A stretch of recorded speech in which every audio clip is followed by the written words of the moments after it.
দেখি তোর যাইরে ফাঁকি দিয়া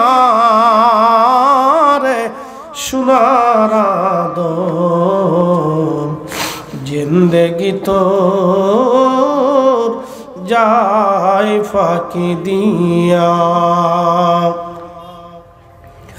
ও আদম রে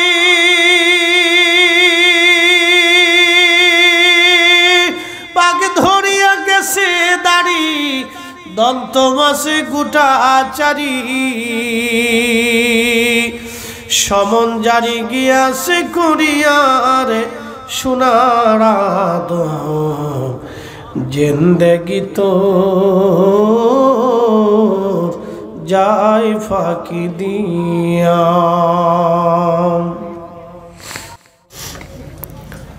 ونشهد أن محمدًا عبده ورسوله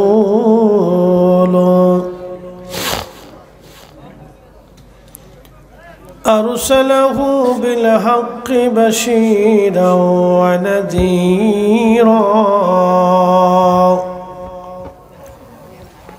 وداعيا إلى الله بإذنه وسراجا منيرا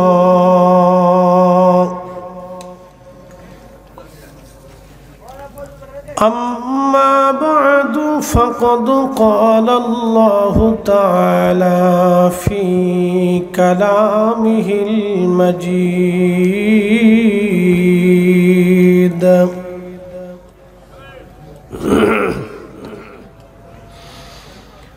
قل إن الموت الذي تفرون منه فإنه ملاقيكم ثم تردون إلى عالم الغيب والشهادة فينبئكم بما كنتم تعملون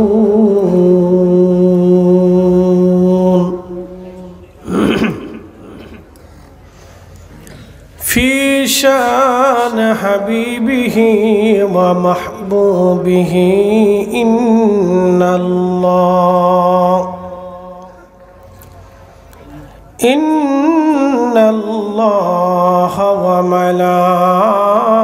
وملائكته يصلون على النبي يا أيها الذين آمنوا صلوا عليه وسلموا تسليما اللهم صل على سيدنا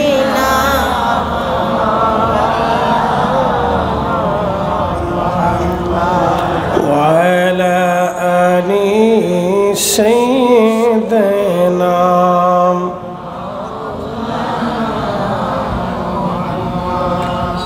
নবীর ইশকে যার দিল ভাই এ ভুবনে কাঁদে না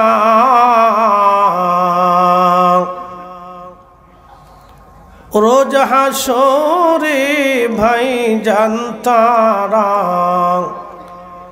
নবীজির দেখা পাবে না আল্লাহুম্মা আল্লাহু আকবার মাওলানা মুহাম্মদ সাইয়্যিদিনা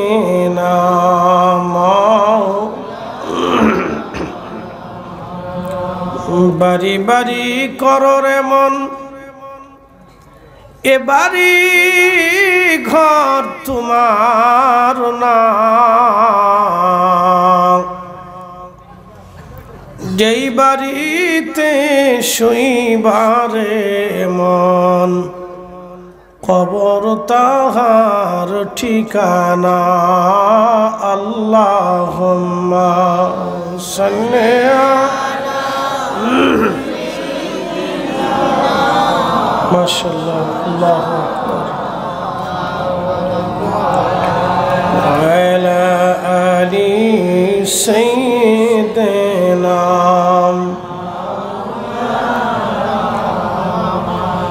একটু জিকির লা ইলাহা লা ইলাহা লা ইলাহা হাসবি রাব্বি জাল্লাল্লাহ মাফি গায়রুল্লাহ নূর মুহাম্মদ বলি নূর মুহাম্মদ পড়ি লা ইলাহা ইল্লাল্লাহ লা ইলাহা ইল্লাল্লাহ লা ইলাহা লা ইলাহা ইল্লাল্লাহ মুহাম্মাদুর রাসূলুল্লাহ সাল্লাল্লাহু আলাইহি ওয়াসাল্লাম আল্লাহ আল্লাহ আল্লাহ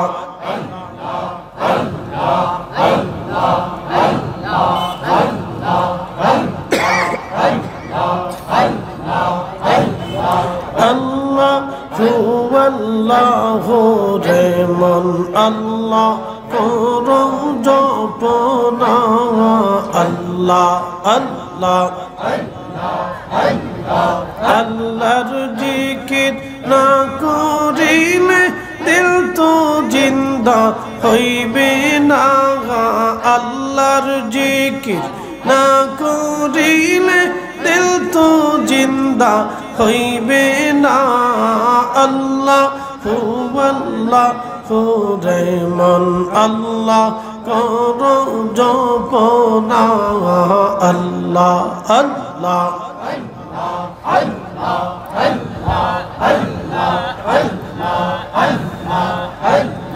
কাশ্মীর তরুলতা সবুজ গাছের কচি পাতা জিকির লাইছে মাথা নয়ন খুইলা দেখো না আল্লাহ আল্লাহ রেমন আল্লাহ করো জপনা আল্লাহ আল্লাহ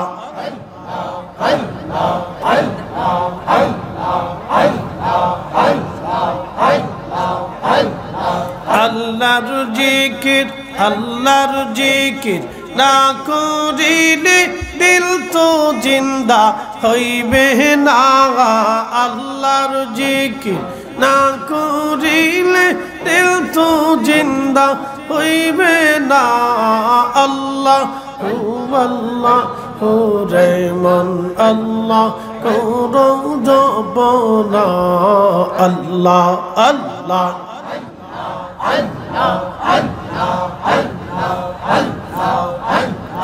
আসমান জমিন গ্রহ তারা আল্লাহর জিকির করে তাহারা মানুষ হইয়া তোমরা কেনে আল্লাহর জিকির করো না আল্লাহ আল্লাহ রেমন আল্লাহ করো জপনা আল্লাহ আল্লাহ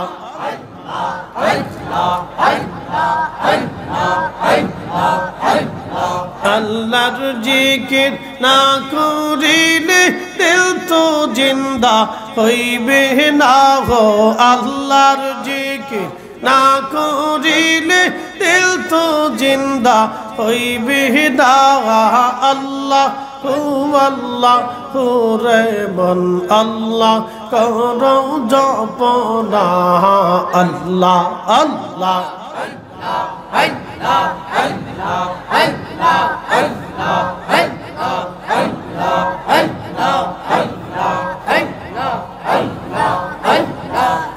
আইসো ভাবে যাইতে হবে ভেবে কেনে ভাবো না আইসো ভাবে যাইতে হবে ভেবে কেনে ভাবো না আদম ফরিদি ভেবে বলে আল্লাহর জিকির সাইরো না আদম ফরিদি ভেবে বলে আল্লাহর জিকির ভুইল না আল্লাহ আল্লাহ রে মন আল্লাহ করো জপনা আল্লাহ আল্লাহ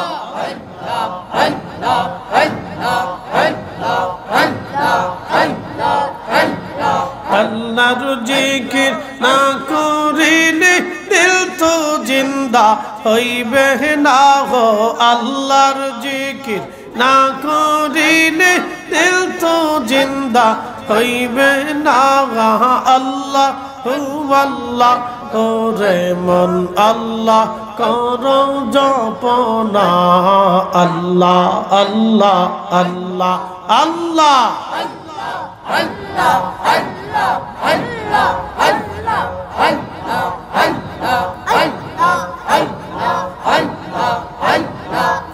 Allah Allah Allah Allah Allah Allah Allah Allah Allah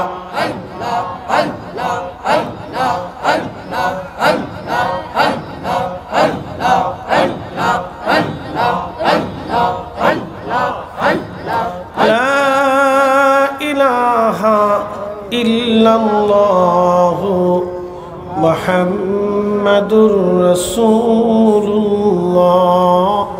sallallahu alayhi wasallam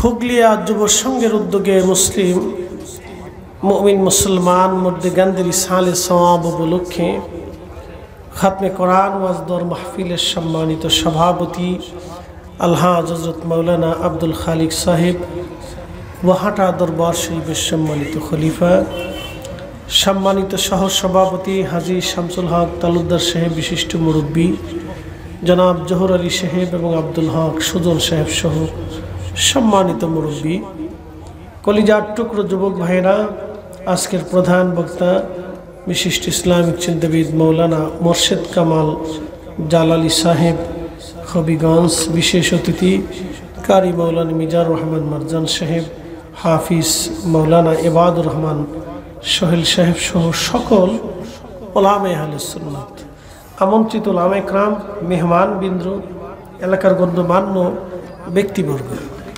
আমার কলিজার টুকরো যুবক ভাইয়েরা পর্দানিশীল আমার সম্মানিতা মা ও বোনেরা সকলের প্রতি মোবারকবাদ শুকরিয়া সে আল্লাহর দরবারে যিনি এই হুগলিয়া আশেপাশের বহু অঞ্চল থেকে বাছাই করে করে পছন্দ করে করে আল্লাহ আমাদেরকে তার বেহেশতের বাগানের ভিতরে বসিয়ে দিয়েছেন।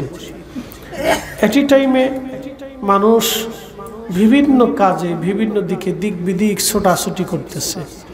আল্লাহ সব কিছু থেকে আমাদেরকে আলাদা করলেন, জুদা করলেন। আল্লাহ পছন্দ করলেন, আমাদেরকে ভালোবাসলেন। ভালোবেসে আল্লাহ আমাদেরকে তার বেহেশতের বাগানের ভিতরে বসিয়ে দিলেন। সেই জন্যে আল্লাহর আসমানে আমরা একসাথে সকলে শুকরিয়া আদায় করে বলি আলহামদুলিল্লাহ। প্রিয় উপস্থিতি, মোহতারাম হাজিরিন, আল্লাহ রাব্বুল আলামিনের দরবারে আরো শুকরগুজার করি যিনি সর্বশ্রেষ্ঠ নবী, সর্বকালের সর্বশ্রেষ্ঠ মহামানব, ইমামুল মুরসালিন, রাহমাতুল লিল আলামিন, আল্লাহর পেয়ারা মেহবুব নবীর উম্মত হিসেবে আপনাকে আমাকে আল্লাহ মনোনীত করছেন। একটা কথা মনে রাখবেন যে সমস্ত নবী আলাইহিমুস সালামগণ আমার এই নবীর উম্মত হওয়ার জন্য আল্লাহর কাছে দরখাস্ত পেশ করেছিল। আল্লাহ ঈসা রুহুল্লাহ আলাইহিস সালাম ব্যতীত কারো দরখাস্ত আল্লাহ মঞ্জুর করেন নাই। আর আল্লাহ আমাদেরকে বিনা দরখাস্তে বিনা চাওয়া আমাদেরকে শ্রেষ্ঠ নবীর উম্মত বানিয়েছেন। সেই জন্য আল্লাহর আসমানে আমরা একসাথে শুকরিয়া আদায় করে বলি আলহামদুলিল্লাহ। আমার বিষয় হচ্ছে কবর এবং কিয়ামত।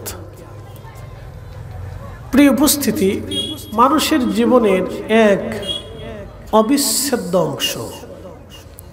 আমাদেরকে অবশ্যই এই জগতে চলে যেতে হবে, থাকার কোনো সুযোগ আমাদের কারো নাই। আমি একটা প্রশ্ন করি, জবাব দিবেন। 100 বছর বয়সী এখানে কোনো মুরব্বী আছে? এই গ্রামে 100 বছর বয়সী আছে? কয়জন আছে? একজন আছে। অর্থাৎ হচ্ছে আমি বলতেছি শতবর্ষী বয়সী মাত্র একজন আছে। বাদ বাকি গ্রামের যত মানুষ শতবর্ষী ছিল তারা সবাই কবরে চলে গেছে।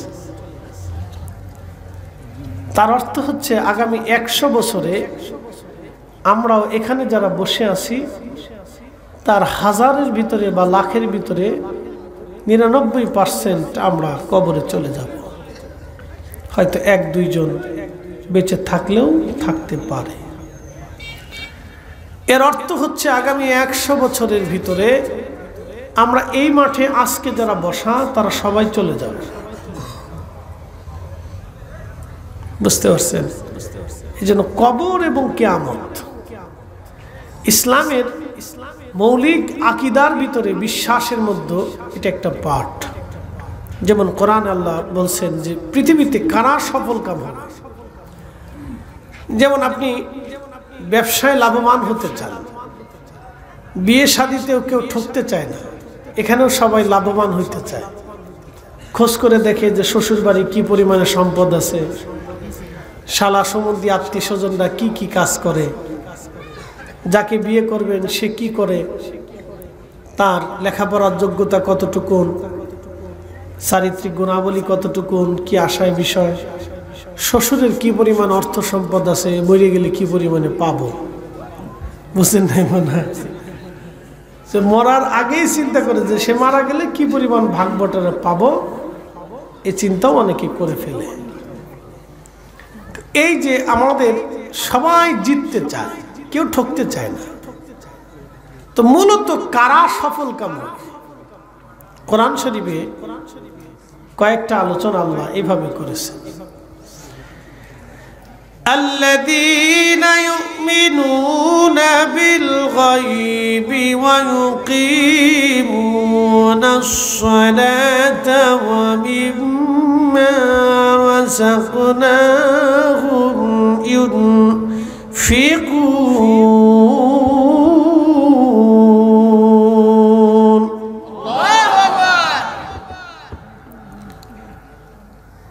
প্রথম নম্বর আল্লাযীনা ইউমিনুনা বিল গায়ব, যারা গায়েবের উপর ঈমান আনে। ওয়া ইউকিমুনাস সালাতা, যারা সালাত প্রতিষ্ঠিত করে। ওয়া মিম্মা রাযাকনাহুম ইউনফিকুন, যারা তাদের রিজিক থেকে আল্লাহর পথে ব্যয় করে। আল্লাযীনা ইউমিনুনা বিমা উনজিলা ইলাইকা, নবী আপনার উপর যা নাজিল হয়েছে বিশ্বাস করে। ওমা উনজিলা মিন ক্বাবলিক, এবং আপনার পূর্বে যত নবীরা আসছিল তাদের উপর ঈমান আনে। ওয়াবিল আখিরাতি হুম ইউকিনুন, এবং আখিরাতের প্রতি যারা বিশ্বাস স্থাপন করে। উলাইকা আলা হুদাম মির রাব্বিহিম ওয়া উলাইকা হুমুল মুফলিহুন।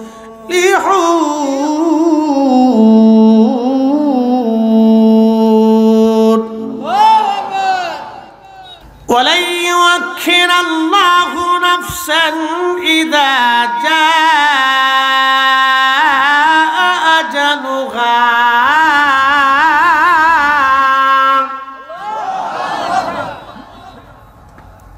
আমাদের বিশ্বাস কি? আমি সনাতন ধর্মের বিশ্বাসের কথা বলছি, এখন আমরা মুসলিমদের বিশ্বাস কি? আল্লাহ বলে দিলেন, হাবিব উম্মতকে জানায় দেন পৃথিবীতে আর কখনো কোনোদিন ফিরে আসার আর সুযোগ নাই। আমার বিষয়টা হলো কবরের আযাব এবং হাসর। এই দুইটা বিষয়ের প্রথম ধাপের নাম হচ্ছে কবর। আমরা কবরে চলে যাব, আমাদের বিশ্বাস আমাদের দেহটা কবরে নিয়ে যাওয়া হয়, রুহুটা আমার আল্লাহ নিয়ে চলে যান। মানুষের মৃত্যুর সময় যখন ঘনিয়ে আসে তখন দেখবেন বান্দার দেহ থেকে রুহুটা আল্লাহ নিয়ে চলে যায়, দেহটা পড়ে থাকে। রুহুটা আল্লাহ নিয়ে চলে যান, দেহটা পড়ে থাকে, দেহ পড়ে থাকবে, রুহু চলে যাবে। রুহু যখন নিল, কোন রাস্তা দিয়ে নিয়ে এলো ওই রাস্তাও দেখা গেল না। যিনি নিলেন ফাইন্নাহু মুলাকিকুম, ওই মালাকুল মউত নিয়ে চলে গেলেন, মালাকুল মউতকেও দেখা গেল না। যেই জগতে নিয়ে যাওয়া হলো কবরের জগৎ, ওই জগৎও দেখা গেল না। যাকে যার হুকুমে নিয়ে যাওয়া হলো তিনি রব, রব্বুল আলামিন, তাকেও দেখা গেল না। কিন্তু যাকে নিয়ে গেল সে 60টা বছর আপনাদের মধ্যে বিচরণ করেছে। এই 60টা বছর ধরে আপনাদের মধ্যে বেঁচে রইল, 80 বছর ধরে বেঁচে রইল। তার বডি দেখা যায় কিন্তু রুহু দেখা যায় না, আত্মা দেখা যায় না। এই রুহুটাকে নিয়ে চলে গেল আমার আল্লাহর হুকুমে আজরাইল। তার মানে রুহুটা সত্য, যিনি নিয়ে গেলেন তিনিও সত্য। যেই জগতে নেওয়া হলো সেই জগৎও সত্য। সেই জগতের নাম কবর, সেই জগতের নাম হাসর। যেই জগতে নিয়ে যাওয়া হবে সেই জগৎ সত্য, যার হুকুমে নিয়ে যাওয়া হলো তিনি রব, রব্বুল আলামিন, তিনিও সত্য। খুব মনোযোগ দিয়ে কথাগুলি শুনে যাবেন। সনাতনদের বিশ্বাস হলো পৃথিবীতে আবার তারা ফিরে আসবে। শঙ্খ চালি শালিকের বেশে এই নবান্নে বাংলাতে আবার তারা ফিরে আসবে। কোনো পাখির বেশে ফিরে আসবে, শিয়াল কুত্তার বেশে ফিরে আসবে, মানুষের বেশে ফিরে আসবে, হাতির বেশে ফিরে আসবে, কুকুরের বেশে ফিরে আসবে। এটা হলো তাদের চিন্তা। কিন্তু আমাদের বিশ্বাস, আল্লাহ বললেন উম্মতকে জানায় দেন বন্ধু, একবার মরণ হলে দ্বিতীয়বার আর ফিরে আসার কোনো সুযোগ নাই। একবার মরণ হলে দ্বিতীয়বার আর আসার কোনো সুযোগ নাই। ইন্না লিল্লাহি, নিশ্চয় আমরা আল্লাহর জন্য, ওয়া ইন্না ইলাইহি রাজিউন, আমাদেরকে আবার আল্লাহর কাছে ফিরে যেতে হবে। আমরা ছিলাম আল্লাহর কাছে, আসছি দুনিয়াতে, আবার চলে যাব আল্লাহর কাছে। আল্লাহর কাছে ফিরে চলে যাব, কোনো দিন আর কোনো কালের জন্য ফিরে আসার আর দ্বিতীয়বার আর কোনো সুযোগ নাই। ওই কবরে নিয়ে চলে যাওয়া হবে, কবর কবর। এই জন্য আল্লাহ বলেন নবিল আখিরাতি হুম ইউকিনুন, যারা আখিরাতে বিশ্বাসী হয় তারা সফল কাম হবে। যারা আখিরাতে বিশ্বাসী হবে না, কবরে বিশ্বাসী হবে না, হাসরে যারা বিশ্বাসী হবে না, এক আল্লাহতে যারা বিশ্বাসী হবে না, এক রবে যারা বিশ্বাসী হবে না, আমার পেয়ারা রসুল, আমার হাবিবুল্লাহ, আমার রহমতের নবীর উপরে যারা বিশ্বাসী হবে না, নবীর আগে যত নবী আসছেন তাদের উপরে যারা বিশ্বাসী হবে না, ফেরেশতায় যারা বিশ্বাসী হবে না, হাউজে কাউসারে যারা বিশ্বাসী হবে না, হাসরে যারা বিশ্বাসী হবে না, জান্নাত জাহান্নামে যারা বিশ্বাসী হবে না, আল্লাহ ডাক দিয়ে বলতেছেন ইন্নাল্লাযীনা কাফারু মিন আহলিল কিতাবি ওয়াল মুশরিকিনা ফি নারি জাহান্নাম খালিদিনা ফিহা, নিশ্চয় যারা কাফির অবিশ্বাসী, এক আল্লাহতে যারা বিশ্বাসী না, আমার রসুলের উপরে যারা বিশ্বাসী না, পরকালে যারা বিশ্বাসী না, ফেরেশতায় যারা বিশ্বাসী না, হাসরে যারা বিশ্বাসী না, জান্নাত জাহান্নামে যারা বিশ্বাসী না, পূর্ববর্তী নবীতে যারা বিশ্বাসী না, বহু খুদায় যারা বিশ্বাসী, বহু দেবতায় যারা বিশ্বাসী, বহু দেবতায় যারা বিশ্বাসী, বহু খুদায় যারা বিশ্বাসী, যারা আখিরাতে বিশ্বাসী না, যারা মনে করে আবার পৃথিবীতে তারা ফিরে আসবে, পুনর্জন্মে যারা বিশ্বাসী, পুনরুত্থানে যারা বিশ্বাসী না, আল্লাহ ডাক দিয়ে বলেন ইন্নাল্লাযীনা কাফারু, নিশ্চয় যারা অবিশ্বাসী, ওয়াল মুশরিকি মিন আহলিল কিতাব, এবং আহলে কিতাব যারা আছে, ইহুদি এবং খ্রিস্টান। খ্রিস্টানদের বিশ্বাস হলো আল্লাহ আছে, কিন্তু আল্লাহর বউ আছে, আল্লাহর ফুলাফাইনও আছে। কি ভাবলেন আপনারা? আল্লাহর মনে বউ দরকার না? কি কর, হ্যাঁ? আল্লাহ বউ নিয়ে হইয়া থাকে? কি পাগল, কি বিশ্বাস, ভ্রান্ত বিশ্বাসের উপর মানুষ প্রতিষ্ঠিত। শিক্ষিত হায়ার এডুকেটেড পারসন না বিশ্বাস করতেছে গড আছে, গডের স্ত্রী আছে এবং ছেলে মেয়ে আছে, গডের বউয়েরও দরকার। অথচ আল্লাহ বলে দিন আল্লাহুস সামাদ, আমি মালিক, আমি কারো মুখাপেক্ষী না, আমার বউ লাগে না, ফুলাফান লাগে না, কারণ আমি তো ওই বউ ফুলাফান আমি নিজেই সৃষ্টি করছি। যা আমি সৃষ্টি করি ওটার মুখাপেক্ষী আমি না। রব যেটা সৃষ্টি করেছেন আল্লাহ সেই সৃষ্টির প্রতি মুখাপেক্ষী না, বরং সমস্ত সৃষ্টি আল্লাহর প্রতি মুখাপেক্ষী। কথা বুঝেন নাই মনে হয়? আবার বলি, বলেন এই জমিনের প্রতি কি আল্লাহ মুখাপেক্ষী? একসাথে বলেন, আমাদের প্রতি আল্লাহ মুখাপেক্ষী। আমরা কিছু টাকা পয়সা সোনা দানা এগুলো দিব না, কি বলেন? সোনা দানা কে বানাইছে?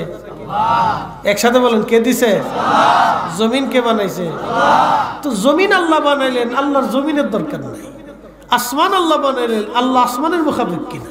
মানুষ আল্লাহ বানাইলেন, আল্লাহ মানুষের মুখাপেক্ষী না। আল্লাহ তামাম সৃষ্টি বানাইলেন, সৃষ্টির প্রতি আল্লাহ মুখাপেক্ষী না। সব সৃষ্টি আল্লাহর মুখাপেক্ষী, আমরা আল্লাহর মুখাপেক্ষী। আল্লাহ সূর্য উঠাইলে আলো পাবো, না উঠাইলে পাবো না। আল্লাহ বৃষ্টি দিলে পানি পাবো, নতুবা পানি পাওয়ার কোনো সুযোগই নেই। আল্লাহ শীত দিলে ঠান্ডা পাবো, নতুবা পাওয়ার কোনো রাস্তা নেই। আল্লাহ গরম দিলে গরম পাবো, নতুবা বিকল্প কোনো ব্যবস্থা নাই। আল্লাহ নিঃশ্বাস দিলে পাবো, নতুবা অ্যাটেন্ড টু মার্ডার, ওই সময় গো টু কবর, কোনো সুযোগ নাই।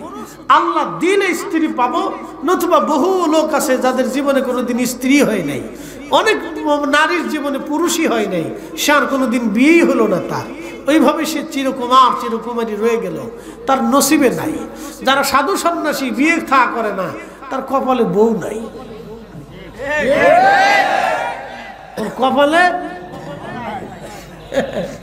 ওর কপালে বউ নাই। বুঝতে পারছেন তো? কপালে থাকতে তো হবে। আল্লাহ আমাদেরকে হেদায়েত দিয়েছেন, যাকে হেদায়েত পাই নাই তার কপালে হেদায়েত নেই।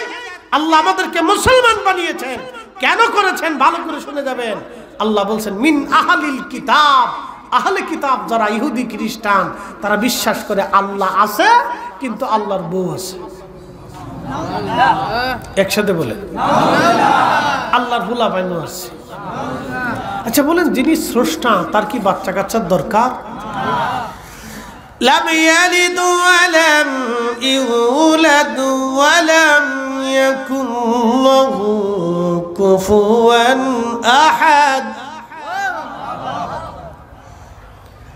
আল্লাহর স্ত্রী নাই, তিনি সন্তান জন্ম দেন না, তিনি কারো কাছ থেকে জন্ম নেন নাই। তিনি একচ্ছত্র অধিপতি মালিক আল্লাহ, তিনি একচ্ছত্র অধিপতি মালিক আমার আল্লাহ। তিনি জন্ম নেন না, জন্ম দেন না। মুসলমান খুব মনোযোগ দিবেন। আল্লাহ বলেন আহলে কিতাব যারা আছে, ওয়াল মুশরিকিন, যারা মুশরিক। মুশরিক কারা? যারা শিরিক করে, মনে করে এই সূর্যটা আমার খোদা, সূর্যের পূজা অর্চনা শুরু করে দিল। ওরা ভাবে সূর্যটা আমার খোদা, সূর্য আলো দেয় এই জন্য সূর্য খোদা, গাভী দুধ দেয় এই জন্য গাভী দেবতা। কথা বুঝেন নাই মনে হয়? গাভী কি দেয়? খালি কি দুধই দেয়, মুদ দেয় না? তাহলে দুধ দিল মুদ দিল, তা হের দেবতা কেমন? যে দুধ দেয় মুতু দেয় সে আবার দেবতা কেমন? গাভী কি চিরদিন বেঁচে থাকে? মরে যায় না? কথা কন না কেন? তো যে মরে যায় সে দেবতা কেমনে হয়? আচ্ছা সূর্য উদয় হয়, ডুবে যায় না? তো যে ডুবে যায় সে খোদা কেমনে হয়? কি কথা কর না কেন, জোরে বলেন। আবার কি আছে, আগুনের পূজা করে। কিসের পূজা?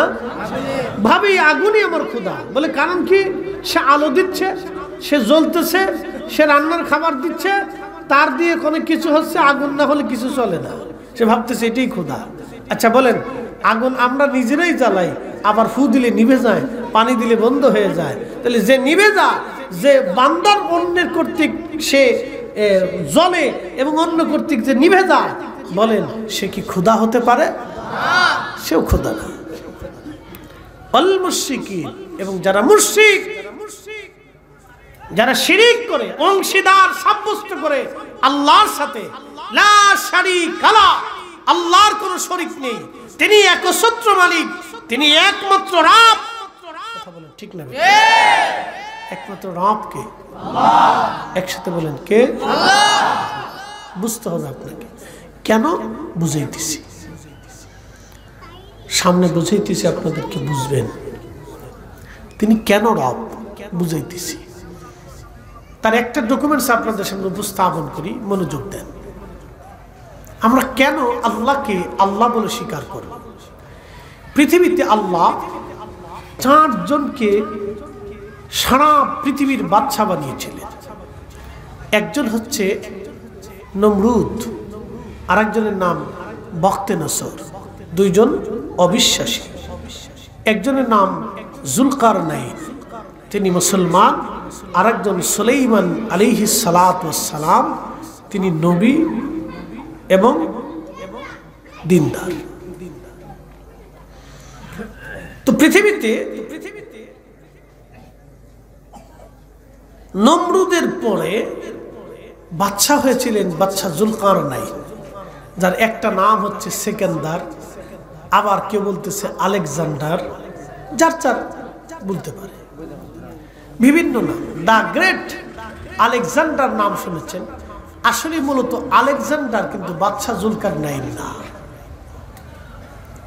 সম্রাট আলেকজান্ডার বাদশা জুলকারনাইন না, আলেকজান্ডার আরেকজন ছিলেন, তিনিও বিশ্ববিজেতা একজন পৃথিবীর অন্যতম সমরবিদ ছিলেন, অনেক বড় যোদ্ধা বাদশা ছিলেন। কিন্তু আলেকজান্ডার জুলকারনাইন না। জুলকারনাইন আলেকজান্ডারের বহু আগে, সাইয়্যিদুনা ইব্রাহিম আলাইহিস সালাতু ওয়াস সালামের জামানাতে। হযরত ইব্রাহিম বাইতুল্লাহ শরীফ তিনি নির্মাণ করতেছিলেন, খোদার ঘর, যেটা কাবা শরীফ আপনারা জানেন। ইন্না আউওয়ালা বাইতিন উদিআ লিন-নাসি লাল্লাযী বিবাক্কাতাম মুবারাকান হুদাল লিল আলামিন। আমি রব প্রথম যে ঘর নির্মাণ করেছি, এই ঘরের নাম হচ্ছে বাইতুল্লাহ। প্রথম নাম হচ্ছে বাক্কা, বর্তমান নাম হলো মক্কা, আগে নাম ছিল বাক্কা। আল্লাহ ডাক দিয়ে বলেন, হাবিব, এই ঘরকে কেন্দ্র করে আমি তামাম পৃথিবী, তামাম সৃষ্টিটাকে আমি আল্লাহ রাব্বুল আলামিন হেদায়েত করব। এই জন্য বাইতুল্লাহকে কেন্দ্র করে তামাম পৃথিবীতে আল্লাহ মসজিদ বানিয়েছে। দুনিয়ার মসজিদকে সম্মান করা মূলত বাইতুল্লাহকে সম্মান করা। আপনার বাড়ির মসজিদটাকে নিরাপত্তা দেওয়া মূলত বাইতুল্লাহকে নিরাপত্তা দেওয়া। হাজিরিন, এই বাইতুল্লাহ নির্মাণ করতেছিলেন হযরত সাইয়্যিদুনা ইব্রাহিম আলাইহিস সালাম। ইসমাইল আলাইহিস সালাম পাথর এনে দিচ্ছিলেন, আর ইব্রাহিম খলিলুল্লাহ পাথর গেথে গেথে গেথে গেথে তিনি বাইতুল্লাহ নির্মাণ করতেছিলেন। ওই রাস্তা দিয়ে বাদশা জুলকারনাইন যাইতেছিলেন। তো তিনি লক্ষ্য করলেন একজন আল্লাহর বান্দা সহযোগী একজন নিয়ে একটা ঘর নির্মাণ করতেছে। জিজ্ঞেস করলেন, আপনি কে? বলে, আমার নাম ইব্রাহিম খলিলুল্লাহ। বলে, আপনি ইব্রাহিম? বলে, হ্যাঁ আমি ইব্রাহিম। বলে, আপনি ইব্রাহিম খলিলুল্লাহ? খলিলুল্লাহ আবার কি? বলে, আল্লাহর বন্ধু। বলে, আল্লাহ কে? বলে, আপনারও রব আমারও রব। আপনার রব আমার রব, আবার আল্লাহ কি? আল্লাহ তো দেখি না। আল্লাহ কি দেখা যায়? কয় না, আল্লাহ তো দেখা যায় না। তখন জুলকারনাইন বললেন, এই ইব্রাহিম, আল্লাহ যদি দেখা না যায় তাহলে আল্লাহ কেমনে মানবো বলো? ইব্রাহিম, আল্লাহ যদি দেখা না যায় তাহলে আল্লাহ কেমনে মানবো বলো তো, বলো। সাইয়েদুনা ইব্রাহিম বললেন, যুলকারনাইন, কি করলে তুমি আল্লাহ মানবা, আল্লাহকে বিশ্বাস করবা বলো? যুলকারনাইন ডাক দিয়ে বলতেছি, ইব্রাহিম, ওই যে ভেড়ার দল পাহাড়ের ভিতরে ঘাস খেয়ে বেড়াচ্ছে, ওই ভেড়ার দলকে তুমি ডাকবা। ভেড়ার দল এসে যদি তোমার আল্লাহর কালেমার সাক্ষ্য দেয় তাহলে আমি যুলকারনাইন বুঝবো আল্লাহ আছে। আর ভেড়া যদি না বলে তাহলে বুঝবো আল্লাহ নাই। কারণ ভেড়া তো কথা বলে না, ভেড়ার তো জবান নাই, ভেড়ার তো এমন জ্ঞান নাই, সে তো কোনোদিন কালেমা কারোর কাছ থেকে শিখে নাই। যদি ভেড়ার দলে কালেমা পড়ে ইব্রাহিম, তাহলে বুঝবো আল্লাহ আছে, নতুবা আমি যুলকারনাইন আল্লাহ মানব না।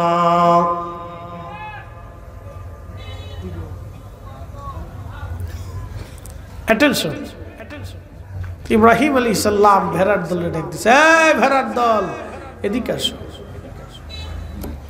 তো নবী ডাকছে, সব ভেড়ারা দৌড়াইয়া সাইয়েদুনা ইব্রাহিম খলিলুল্লাহ আলাইহিস সালাতু ওয়াস সালাম, আমাদের মিল্লাতের বাবা, তিনার কাছে আসছে। আমাদের মিল্লাতের বাবা ইব্রাহিমের কাছে এসে ভেড়ার দল দাঁড়াইছে। সাইয়েদুনা ইব্রাহিম বললেন, ভেড়ার দল, তোমরা সাক্ষ্য দাও আমি ইব্রাহিম আল্লাহর নবী, আল্লাহর খলিল, এবং আল্লাহর কালিমাতুত তাওহীদের সাক্ষ্য তোমরা দাও। প্রত্যেকটার ভেড়ার জবান খুলে গেল। প্রত্যেকটা ভেড়া তখন বলতে লাগলো, লা ইলাহা ইল্লাল্লাহু ইব্রাহিম খলিলুল্লাহ। একবার জোরে বলা যাবে কি আল্লাহু আকবার? বলেন আল্লাহ আছে না নাই? সাথে বলেন আছে, আছে।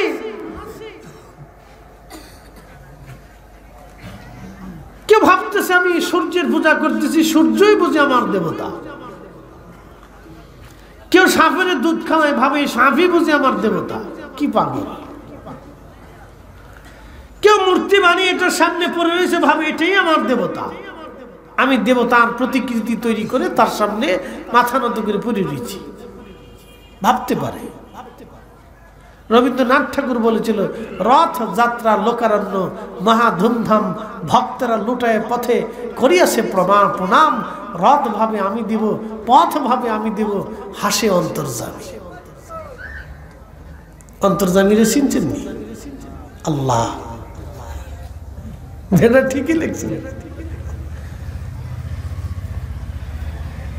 মুসলমান খুব মনোযোগ দিবেন।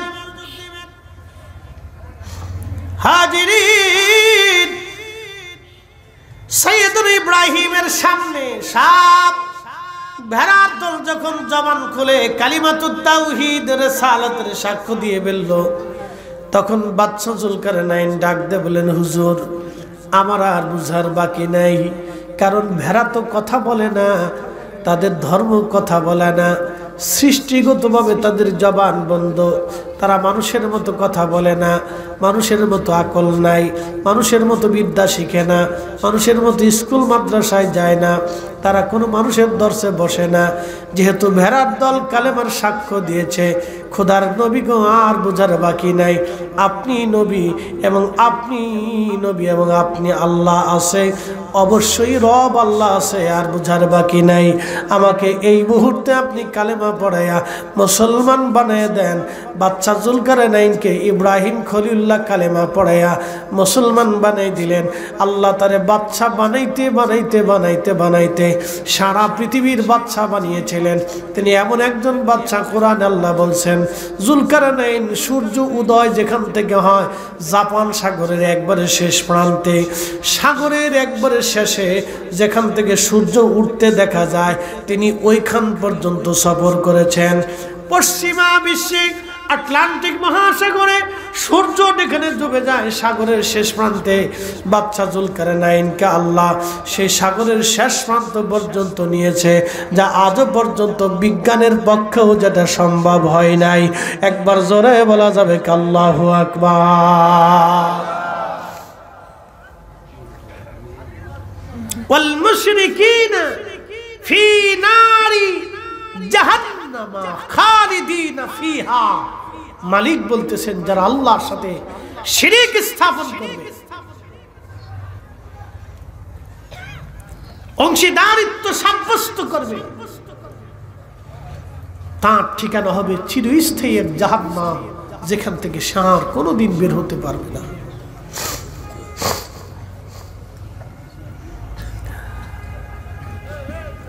বন্ধু আমার, শ্রীমঙ্গলবাসী মনোযোগ দিবেন,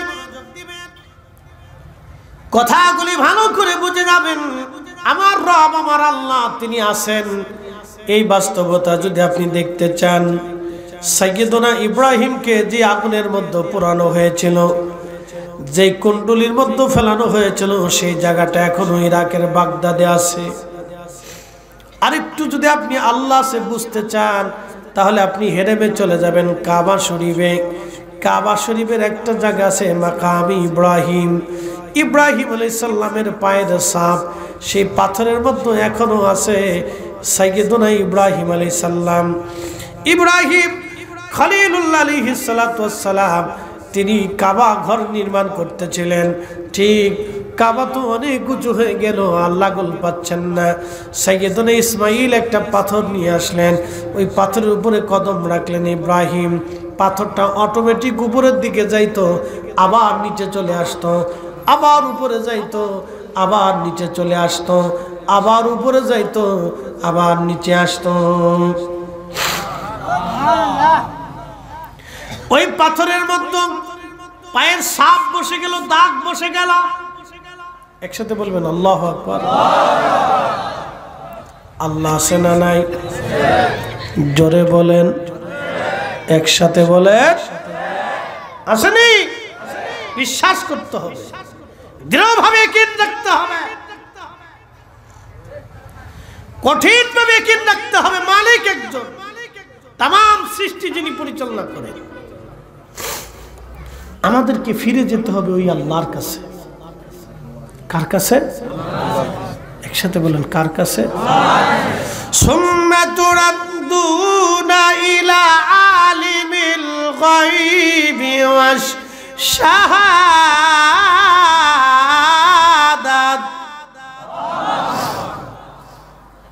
ও তোমরা সে আমি রবের কাছে ফিরে আসবা। আমি তোমার সব কিছুই জানি, আমি আল্লাহর কাছে কোনো কিছুই গোপন নাই। আল্লাহ আছে। আরো যদি বুঝতে চান, চলে যাবেন ফিলিস্তিনের বাইতুল আকসা। এখনো সেই পাথরখানা এখনো আছে, পাথর থেকে এখনো সুঘ্রাণ আসে। 1400 বছর ধরে একটা পাথর আমার রসুলের জন্য দাঁড়িয়েছিল। পবিত্র মেরাজের রাত্রিবেলা আল্লাহ নবী সমস্ত নবীদের ইমামতিতে নামাজ শেষ করলেন। নামাজ শেষ করার পরে নবীজি মসজিদ থেকে বের হলেন, বোরাকের পিঠে চড়বেন। ঠিক এমন সময়, ঠিক এই মুহূর্তে পাথর নবীকে সালাম দিল। পাথরে যখন রসুলকে সালাম দিল, ঠিক তখনই রসুল কারীম ডাক দিয়ে বলেন, পাথর কেন তুমি সালাম দাও, কি হয়েছে? বলে, হুজুর 1400 বছর ধরে আমি আপনার অপেক্ষায় বাইতুল আকসার পাশে দাঁড়িয়ে আছি। বলে, কেন? ইয়া রাসূলুল্লাহি, এই জন্য দাঁড়ানো, আপনি মেরাজ করবেন, আপনি উরুস করবেন, আসমানের দিকে রওনা হবেন। আপনি আপনার পবিত্র কদম আমার পিঠের উপরে রেখে আপনি উরুস শুরু করবেন। ইয়া রাসূলুল্লাহ, কদমের একটু ধুলির আশায় আমি 1400 বছর ধরে দাঁড়ানো আছি। আল্লাহর নবী ওই পাথরের উপরে কদম রাখলেন। আল্লাহ ডাক দিলেন, পাথর নরম হয়ে যাও, আমার বন্ধুর যাতে কোনো কষ্ট না হয়। আমি আমার বন্ধুকে দাওয়াত করেছি, পাথর তুমি নরম হয়ে যাও। পাথর সঙ্গে সঙ্গে নরম হয়ে গেল। আল্লাহ নবীজির পবিত্র কদম মোবারকের ছাপ লেগে গেল। পা মোবারকের ছাপ নবীজির লেগে গেল, দেবে গেল। সেই পায়ের ছাপ এখনো আছে। ওই পাথরে কোনো আতর দাগ লাগানো লাগে না। 1450 বছর ধরে ওই পাথরের ভিতর থেকে এখনো সুঘ্রাণ বের হতে থাকে। একসাথে বলেন, জোরে বলেন, আল্লাহ আছে। আসতে হলো না, জোরে বলেন, আছে আছে। জমজমের পানি তো কম বেশি সবাই খাইছেন, খান নাই? জমজমের পানি কি এখনো আছে? আছে। এই পানি একটা কোম্পানি, এটা একটা কোম্পানি রিফাইন করে পরিষ্কার পরিচ্ছন্ন করে বাজারজাত করছে। তার একটা লিমিট আছে কতদিন পর্যন্ত পানিটা থাকবে। এটা মেয়াদ শেষ হওয়ার সাথে সাথে পানির ভিতর থেকে গন্ধ আসবে, সে তার শক্তি হারাবে, পোকা হবে এবং এই পানির কালার নষ্ট হবে এবং এই পানির ঘ্রাণও স্বাদও নষ্ট হয়ে যাবে। এটা একটা মেয়াদ আছে। মেয়াদ শেষ 3 বছর, 4 বছর, 5 বছর, মেয়াদ শেষ হয়ে যাওয়ার পরেই পানিটা নষ্ট হবে। কিন্তু জমজমের পানি আজও আছে। আমি এটা বোতলের ভিতরে এনে ভরে রেখে দিবেন, 50 বছর আগেও যেমন, 50 বছর পরেও তেমন। প্রতিনিয়ত পানি মেশিন দিয়ে তোলা হচ্ছে, যেমন সেরকমই থাকে। 1450 বছর না, হাজার হাজার বছর ধরে এই পানি মানুষ পান করতেছে, কিন্তু আজও পর্যন্ত কুয়া শুকায় নাই।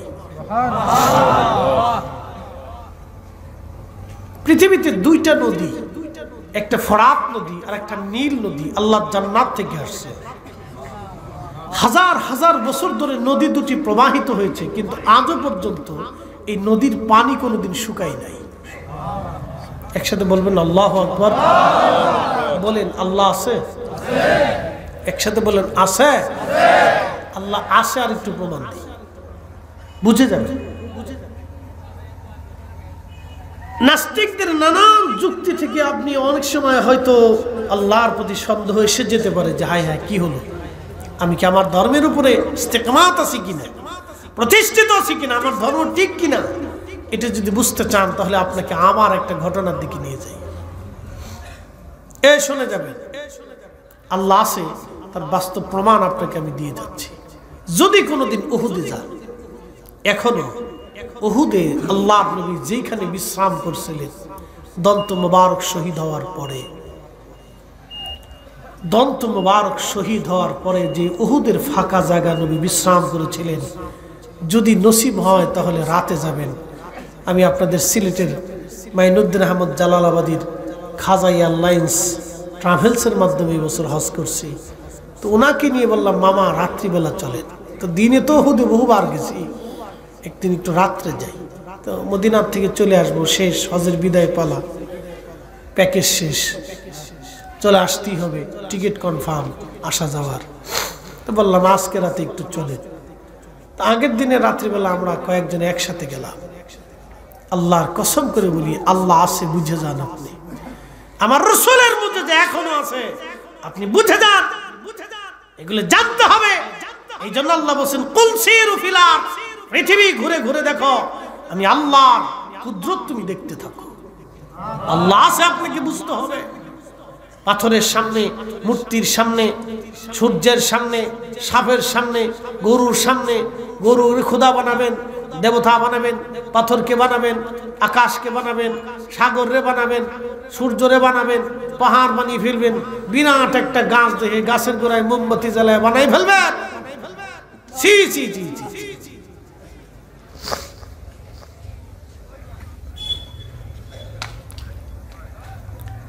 প্রিয় উপস্থিতি, হাজিরিন,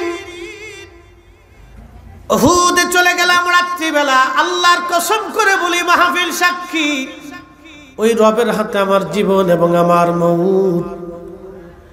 যখন উহুদে রাত্রিবেলা এখানে চলে গেলাম, বাতাসে শুধু ঘ্রাণ আসতে লাগলো।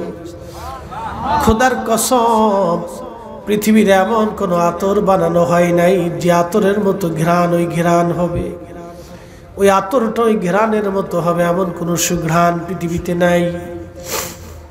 এতই চমৎকার সুঘ্রাণ আসতে লাগলো। ঘ্রাণ এসে এসে পোড়া উহুদ পাহাড়ের ওইখানে একবারে সুগন্ধময় হয়ে গেল। দীর্ঘ সময় আমরা বসে রইলাম। এশার নামাজ ওইখানে পাহাড়ের ছোট্ট একটু জায়গার ভিতরে আমরা ছোট্ট করে জমাত করলাম। এশার নামাজ পড়লাম, নফল পড়লাম, দোয়া করলাম, মিলাদ শরীফ পড়লাম, দোয়া করলাম, খোদার দরবারে আরজি জানাইলাম, চোখের পানি ফেললাম। তখন ঘ্রাণ আসতে লাগলো, শুধু ঘ্রাণ আর ঘ্রাণ আর ঘ্রাণ। যেখানে নবীজি বিশ্রাম করেছিলেন সিমেন্ট দিয়ে লাগিয়ে দেওয়া হয়েছে যাতে কোনো হাজি ভিতরে ঢুকতে না পারে। জানালার মতো একটু কাটা আছে। মাথা ঢুকি ভিতরে লক্ষ্য করলাম, ভিতর থেকে এত পরিমাণে ঘ্রাণ আসতে লাগলো। যেখানে আল্লাহ নবী বসছিলেন, সারা রাত বিশ্রাম করেছিলেন, সেখান থেকে এখনো 1450 বছর পরে ঘ্রাণ আসতে থাকে। রাত্রিবেলা এখনো ঘ্রাণ। তার মানে বোঝা গেল আমার নবীর মুজেজা এখনো চলমান। কথা বলেন ঠিক কিনা? আল্লাহ আছে। ওয়াল্লাযীনা ইউমিনুনা বিমা উনজিলা ইলাইকা, আপনার উপর যা নাযিল হয়েছে তা দৃঢ় বাক্যে বিশ্বাস করে নিবে। হে রাসূল আমার, আপনাকে বিশ্বাস করতেই হবে। এ নবী আমার, আপনাকে বিশ্বাস করতেই হবে। আপনাকে বিশ্বাস না করলে সে ঈমানদার হবে না। আপনার উপরে যা নাযিল হয়েছে তাহা একবারে বিনা বাক্যে মেনে নিতে হবে। আপনাদেরকে বুঝতে হবে। ফিতনা সারা পৃথিবীতে ছড়িয়ে যাচ্ছে। আমাদের ঈমান যাতে কখনো দুর্বল না হয় সেদিকে নজর রাখতে হবে। বলেন আল্লাহ আছে? একসাথে বলেন আছে। ফিরে যাব কার কাছে? একসাথে বলেন কার কাছে? আল্লাহর কাছে। আল্লাহ আছে, আরো প্রমাণ দিচ্ছি। প্রিয় উপস্থিতি, আমার রব আমার আল্লাহ আছেন। বাস্তব প্রমাণ আমি আরো দিতে পারি আপনাদের সামনে। কেবল কয়েকটা বাস্তবতা থেকে দিলাম। নবীজির চুল মুবারক যদি আপনি দেখতে চান তাহলে দেখতে পারবেন। এখনো আল্লাহর হাবিবের চুল মুবারকের পাশে দুরূদ শরীফ পড়লে নবীজির চুল মুবারক থেকে এখনো সুঘ্রাণ বের হতে থাকে। সুবহানাল্লাহ বলা যাবে না? বলেন আল্লাহ আছে না নাই? আছে। আল্লাহ অবশ্যই আছে। সে রব আমাদেরকে বললেন, আমার বান্দারা তোমরা আমার কাছে ফিরে আসবা। তো ফিরে যাওয়ার প্রথম ধাপ নাম হচ্ছে কবর। কবর, এই কবরে আমাদেরকে যখন সমাহিত করা হবে, আল্লাহর হাবিব কবরের পাশে দাঁড়াইতেন। কবরের পাশে দাঁড়ানোর পরে মাটি দেওয়ার পরে নবীজি বলতেন, ইস্তাগফিরু লিআখিকুম, তোমরা তোমার ভাইয়ের জন্য ইস্তেগফার করো। কেননা কিছু সময় পরে মুনকার নাকির আসবে প্রশ্ন করার জন্য। 3টি প্রশ্ন কবরে হবে। 1 নাম্বার, মার রাব্বুকা ওয়া মা দীনুকা মা কুনতা তাকুলু ফি হাক্কি হাযার রাজুল। মনোযোগ দিয়ে কথাগুলি শুনবেন। প্রথম প্রশ্নটা হবে তাওহীদ নিয়ে, আল্লাহর একত্ববাদ নিয়ে প্রশ্ন হবে। মার রাব্বুকা, তোমার রব কে? দুনিয়াতে যদি আপনি আল্লাহর একত্ববাদের উপর নিজেকে দৃঢ় বিশ্বাসী করতে না পারেন তাহলে কবরের প্রশ্নের জবাব আপনি দিতে পারবেন না। কারণ একটা ছেলে যখন পরীক্ষা দিতে যায়, পরীক্ষা দিতে যাওয়ার পরে ওই ছেলেটা সারা বছর পড়ে নাই, পরীক্ষার হলে যাওয়ার পরে অবশ্যই সে পরীক্ষায় দিতে পারবে না, প্রশ্নের জবাব সে লিখতে পারবে না। আর আপনি আল্লাহর বান্দা, সারা বছর আপনি আল্লাহকে মানেন নাই, আল্লাহর হুকুমের উপরে দায়েম কায়েম থাকেন নাই, ইসলামের উপরে আপনি প্রতিষ্ঠিত হন নাই, তাহলে কি করে কবরে আপনি প্রশ্নের জবাব দিবেন বলেন? আপনি জবাব দিতে পারবেন না। হাজিরিন, শ্রীমঙ্গলবাসী খুব মনোযোগের সাথে কথাগুলি শুনবেন। কবরের মধ্যে 3টা প্রশ্ন রাখতে পারেন ফরিদি হুজুর। কবরের মধ্যে কেন প্রশ্ন করা হবে? প্রশ্ন ছাড়া কি আল্লাহ আমাদেরকে নিতে পারে না? হ্যাঁ, প্রশ্ন ছাড়া আল্লাহ আমাদেরকে নিতে পারে। আপনারা দেখেছেন কয়েকদিন আগে সরকার আমাদের ছেলে মেয়েদেরকে অটো পাস করাই দিল। অটো পাস অর্থাৎ পরীক্ষা ছাড়াই ছেলেরা পাস করলো, কেউ আবার ফেল করলো, কেউ আবার পাস করলো। তো যারা ফেল করলো তারা আন্দোলন করে বললো আমরা ফেল করব কেন, পাস করাইলে আমাদেরকেও পাস করাও, আর যদি ফেল করানো লাগে সবাইকে ফেল করাও, কারণ আমরা পরীক্ষা দিয়ে হয় পাস করব না হয় ফেল করব। আমাদের পরীক্ষা দাও, আমরা পরীক্ষা দিয়ে পাস ফেল করব। তাদের কথা তো যুক্তি সম্পন্ন। অটো পাস কিভাবে হয়, অটো ফেল কেমনে হয়? এটা তো হতেই পারে না। একটা ছেলে দেখা যায় পরীক্ষা দেওয়ার আগে সে তেমন একটা ভালো রেজাল্ট হয় নাই, কিন্তু পরীক্ষার আগে 2-3 মাস পরেও ভালো রেজাল্ট মোটামুটি হলেও করতে পারে, পাস করতে পারে। এমনও স্টুডেন্ট বাংলাদেশে আছে। বন্ধু, হাসরের ময়দানে কোনো মানুষ যাতে বলতে না পারে রব্বুল আলামিন তুমি আমারে কিভাবে অটোভাবে মাফ করলা, অটোভাবে জাহান্নামে দিলা, কেন আমারে পরীক্ষা নিলা না? পরীক্ষা নিলে তো আমি পাস করতাম। যাতে বান্দা এই কথা বলতে না পারে, সেই জন্য আমার আল্লাহ কবরের মধ্যে দিয়েই তারে পরীক্ষা নিবে। মার রাব্বুকা, তোমার রবকে, ওমা দীনুকা, তোমার দিন কি, মা কুনতা তাকুলু ফি হাক্কি হাজার রাজুল। আল্লাহর নবী বললেন, ও আমার উম্মত, কবর এত কঠিন জায়গা, এত ভয়াবহ জায়গা, কবর এত কঠিন, এত ভয়াবহ। তোমার ভাইকে কবর দেওয়ার পরে তুমি কবর থেকে চলে আসো না, কবরের পাশে দাঁড়াও। ইস্তাগফিরু লিআখিকুম, তোমরা ভাইয়ের জন্য ইস্তেগফার করতে থাকো, ক্ষমা চাইতে থাকো, দোয়া করতে থাকো তার জন্য। কেননা মুনকার নাকির আসবে, তারে প্রশ্ন করবে, এই প্রশ্নের জবাব যেন তার জন্য সহজ হয়ে যায়, সেই জন্য তোমার ভাইয়ের কবরের পাশে তুমি দাঁড়াও।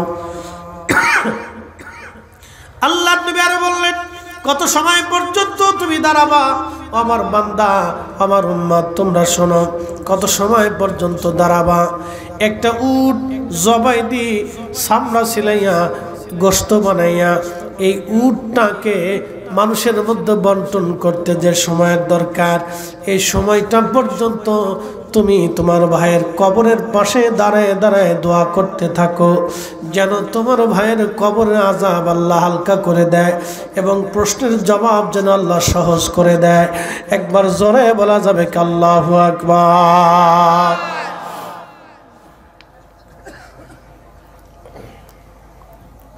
প্রিয় শ্রীমঙ্গলবাসী, মনোযোগ দিবেন। এই জন্য কবর থেকে তাড়াহুড়া করে চলে আসবেন না, কবরের পাশে দাঁড়াবেন, কিছু সময় দোয়া করবেন। বাজান আমার, মায়ের আমার, কবর বড় কঠিন জায়গা। আল্লাহর নবী বলেন, উম্মত রে, এই কবর রেখে সবাই যখন চলে আসবে, কেউ আর আপন হবে না। এখানে আপনারা যারা আছেন, যদি এখন প্রশ্ন করি, হাত উঁচা করে বলেন তো, প্রত্যেক দিন বাবা মার কবরের পাশে কে যান? এখানে আমিও সহ কেউ বলতে পারবো না আমরা প্রত্যেক দিন বাবা মার কবরের পাশে দাঁড়াই। এখন প্রশ্ন করি, আমরা তো কেউ বাবা মার কবরের পাশে দাঁড়াইতে পারি না। যদি বলি কেন দাঁড়ান না, আমরা সময় বলবো সময়ের অপেক্ষায়, সময়ের কারণে সময় হয় না। বাচ্চার চিন্তা, চাকরি, সংসার, দুনিয়াদারির জন্য যদি আপনি আপনার কলিজার টুকরা বাবা মারে ভুলে যান, তাহলে আপনি একটু চিন্তা করেন তো, আপনার সন্তানরাও আপনাকে ভুলে যাবে। কথা বলেন ঠিক কিনা? এটাই চিরসত্য। আপনি ভুলছেন, আপনার বাচ্চারা ভুলে যাবে automatic. Out of sight, out of mind. কথা যে লেখছে চমৎকার করে লেখছে যে মানুষ চোখের আড়াল হলে মনের আড়াল হয়ে যায়। কথা সত্য, কথা সত্য। আমি এখান থেকে চলে যাব, আপনাদের মনের আড়াল হয়ে যাবে। আপনারা চলে যাবেন, আপনারাও আমার মনের আড়াল হয়ে যাবে। চোখের আড়াল হলে মানুষ মনের আড়াল হয়ে যায়, মন থেকে সে দূরে চলে যায়। ধীরে ধীরে ধীরে ধীরে ধীরে ধীরে মানুষ ভুলতে থাকে। যদি না ভুলতো তাহলে মানুষ মারা যাইত। এটা আল্লাহর একটা সৃষ্টি, ভুলতেই হবে, ভুলে যাবেই, সে অটোমেটিক ভুলে যাবে। তাহলে বলেন, 100 বছর পরে আমার আপনার কবরের পাশে দাঁড়ানোর আর কেউ থাকবে? কেউ থাকবে না। তাহলে ওই কবরে হাসরে আপনার জন্য আমার জন্য কি হবে? 1 নম্বর ঈমান, 2 নম্বর আমল। 1 নম্বর ঈমান, 2 নম্বর আমল। দুইটা জিনিস আপনাকে নিতেই হবে, ঈমান আমল। দুইটা জিনিস আপনাকে কবরে অবশ্যই নিতে হবে, ঈমান এবং আমল। মনোযোগ দিয়ে। এখন কি মনে হয় কবরের আযাব সত্য? যেমনি বলতেছেন মনে হয় যে না, ওই তো না। বলেন কবরের আযাব সত্য? বিশ্বাস আছে না? ধান সিঁড়ি ছিঁড়ে নবান্নে বাংলায় শালিক হয়ে কুত্তা হয়ে বিলে ফিরে আসবে কোনটা? আবার আসিব ফিরে ধান সিঁড়িটির তীরে নবান্নে বাংলায়, হয় শালিকের বেশে, না হয় শঙ্কচিলের বেশে, না হয় কুত্তা বিলে হয়ে। হ্যাঁ, এরকম ফিরে আসার কোনো সুযোগ আছে? কোনো সুযোগ নেই। এগুলো হলো মানুষের বানানো নিজস্ব মনের উক্তি। কথা কোন ঠিক কিনা? মানুষের বানানো নিজের মনের উক্তি দিয়ে ধর্ম হয় না। ধর্ম হবে ওই মালিক যিনি সৃষ্টি করেছেন, তার আইন, তার নিয়ম। আচ্ছা বলেন, আজ পর্যন্ত ইসলামের কোন আইনের মধ্যে, নিয়মের ভিতরে কেউ ত্রুটি ধরতে পারছে? আমার রাসূলের জীবনের ভিতরে আজ পর্যন্ত কেউ ত্রুটি ধরতে পারছে?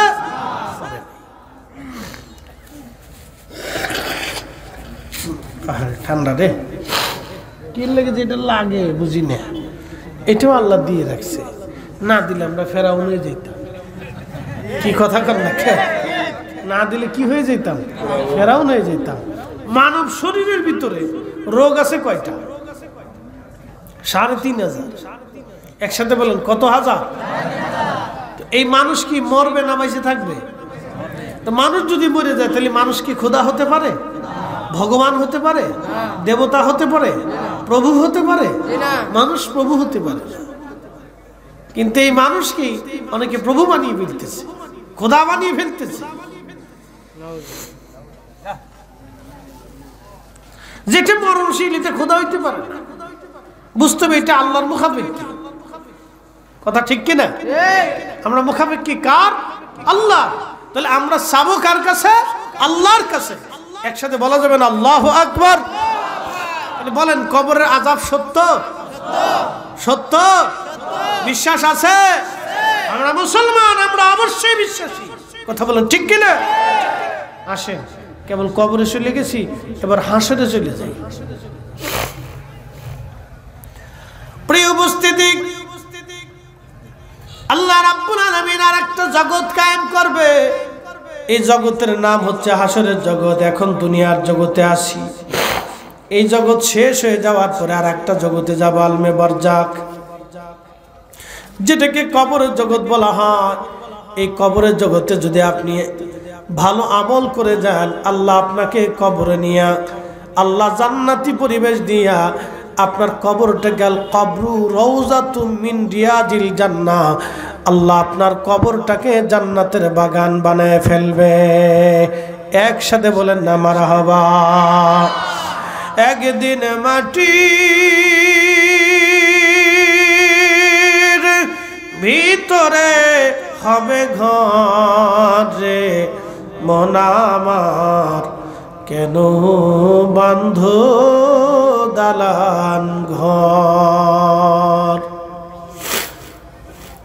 এই কবর আছে, কবর সত্য, তার বাস্তবতা যদি আপনি বুঝতে চান তাহলে আপনাকে নিয়ে চলে যাই। পৃথিবী বিখ্যাত একজন আল্লাহর ওলি ছিলেন, তার নাম মুহাম্মদ ইবনে সুলাইমান জাসুলি রহমাতুল্লাহ আলাইহি। খুব মনোযোগ দিবেন। আমরা মানুষ মারা যাওয়ার 24 ঘন্টা পরে আমাদের শরীর থেকে পায়খানা রাস্তা দিয়ে একটা পোকা বের হয়ে আসে। এই পোকাটা তামাম শরীরের মধ্যে ছড়ায় যায় এবং শরীর থেকে গন্ধ আসতে থাকে, পচা পচা গন্ধ।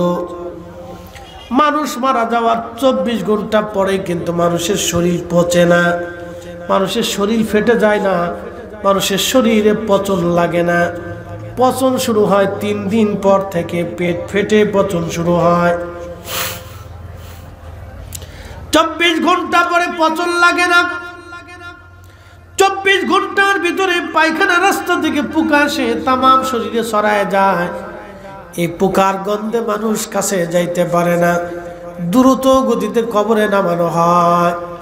3 দিন পরে পেট ফাটা শুরু হয়। 17 দিনের মধ্যে সারা শরীর ফেটে যায়। 1 মাসের মধ্যে সমস্ত শরীর মাটির সাথে মিসমার হয়ে যায়। মানুষ মরে গেল। 1 মাসের মধ্যেই তার জীবনের সব শেষ হয়ে গেল। কিছুই নাই তার জীবনে, কোনো বাহাদুরি নাই, কোনো তাকাব্বুরি নাই। কোটি কোটি টাকার সম্পদ, 4 পয়সাও তার জীবনে কাজে লাগে নাই। কি কথা কন না কেন, ঠিক কিনা? 4 পয়সাও কাজে লাগে, 1 পয়সাও কাজে লাগে। হাজার হাজার কোটি টাকা রেখে চলে গেল, 1 পয়সাও কাজে লাগে নাই।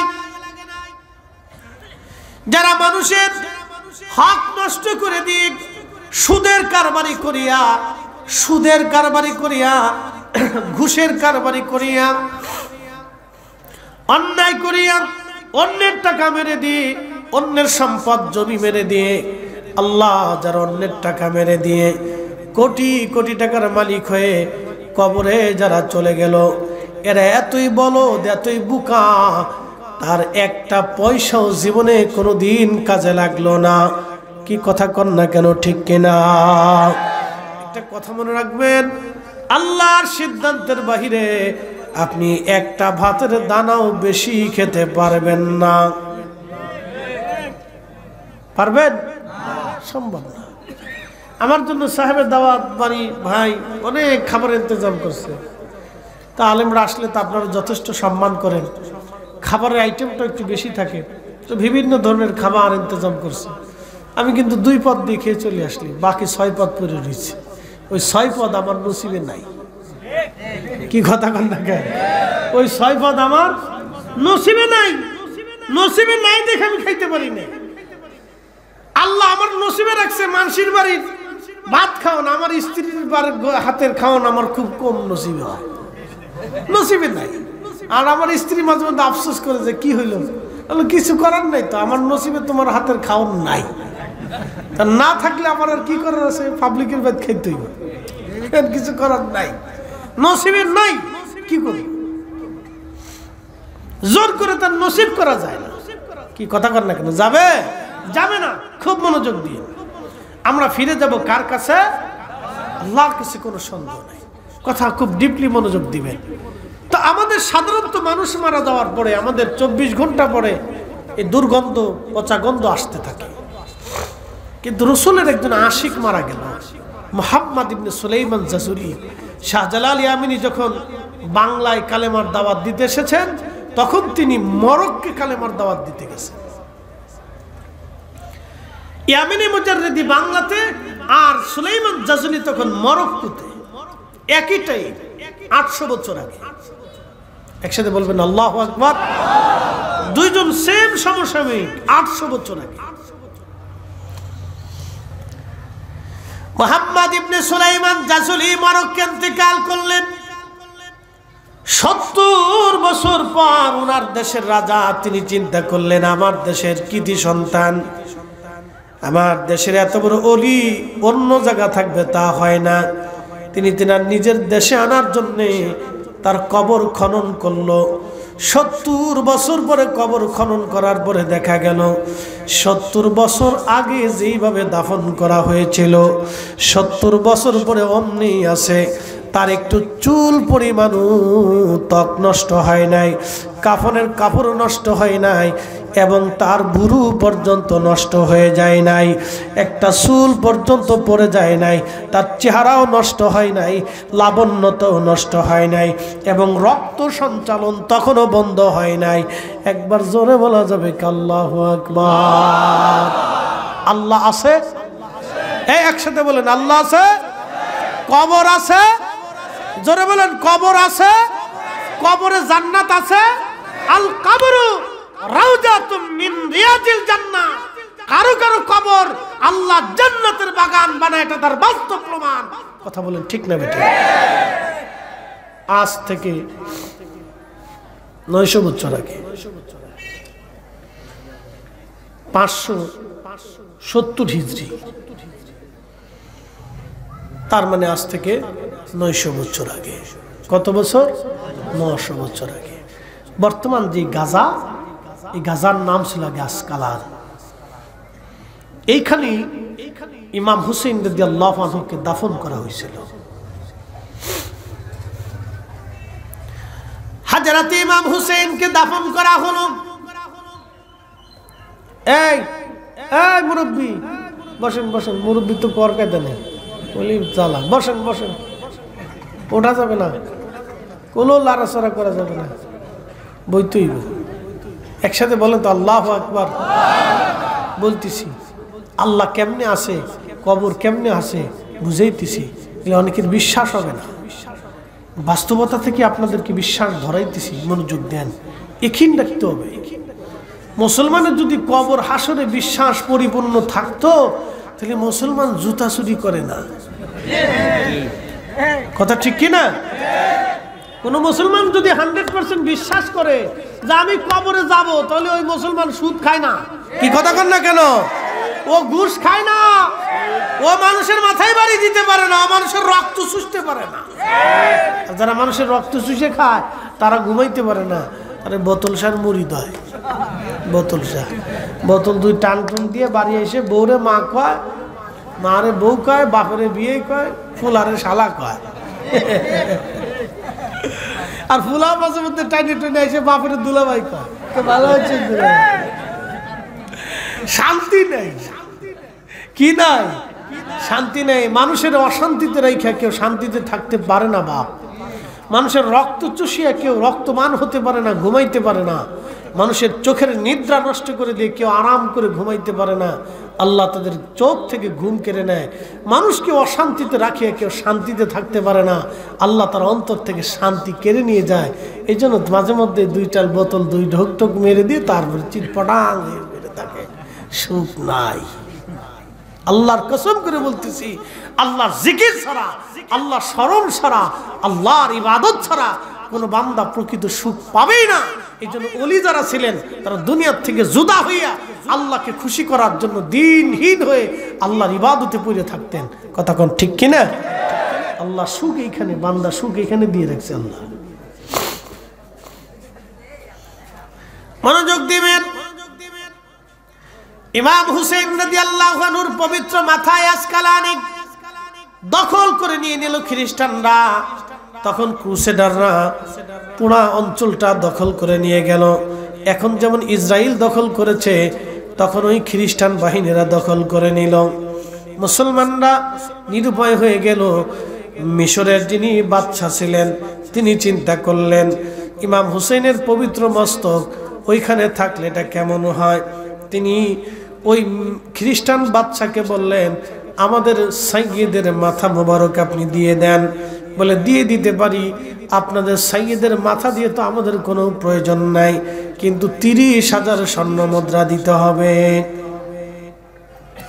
সেই সময় 30,000 স্বর্ণ মুদ্রা বাড়ির কাছে কথা না, 30,000 স্বর্ণ মুদ্রা তিনি রাজি হয়ে গেলেন। তিনি চিন্তা করলেন টাকা চলে যাক, কিন্তু ইমাম হুসেইনের পবিত্র মস্তক মাথা মোবারক উঠাইয়া আমি সম্মানের সাথে নিয়ে আসবো, এর চাইতে বড় খেদমত আমার জীবনে আর কি হতে পারে।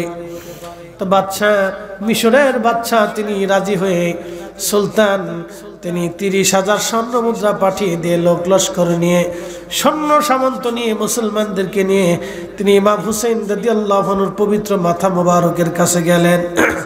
নিজের জুতা খুলে ফেললেন এবং সমস্ত সৈন্যবাহিনী যারা ছিলেন, আমির উমরা আলেম ওলামা যারা ছিলেন, তাদের জুতাও খুলে ফেলে দিয়ে নগ্ন পায়ে, খালি পায়ে তারা সবাই ইমাম হুসেইন রাদিয়াল্লাহু আনহু রওজায় গেলেন। মাটি উঠি পবিত্র মস্তক যখন উঠাইলেন, আল্লাহু আকবার, 579 অর্থাৎ 550 বছর আগে, 470 বছর আগে যেইভাবে দাফন করা হয়েছিল ইমাম হুসেইনের পবিত্র মাথা মোবারক 470 বছর পরে ওইভাবেই আছে। তখনও তেনার মাথা মোবারক থেকে ফোটায় ফোটায় রক্ত পড়তেছিল। তখনও ওনার ঠোঁট নষ্ট হয় নাই, চেহারা নষ্ট হয় নাই, চুল পড়ে যায় নাই, লাবণ্যতাও নষ্ট হয় নাই, নুরানিয়ত নষ্ট হয় নাই। তখনও পবিত্র মাথা থেকে আল্লাহর বেহেশতের ঘিরান আসতেছিল। একবার জোরে বলা যাবে কি ইয়া রাসূলুল্লাহ? কবরে আল্লাহ কবরকে জান্নাত বানাবে বিশ্বাস আছে? তার বাস্তব প্রমাণ দেখে যান, লক্ষ লক্ষ মুসলমান সাক্ষী।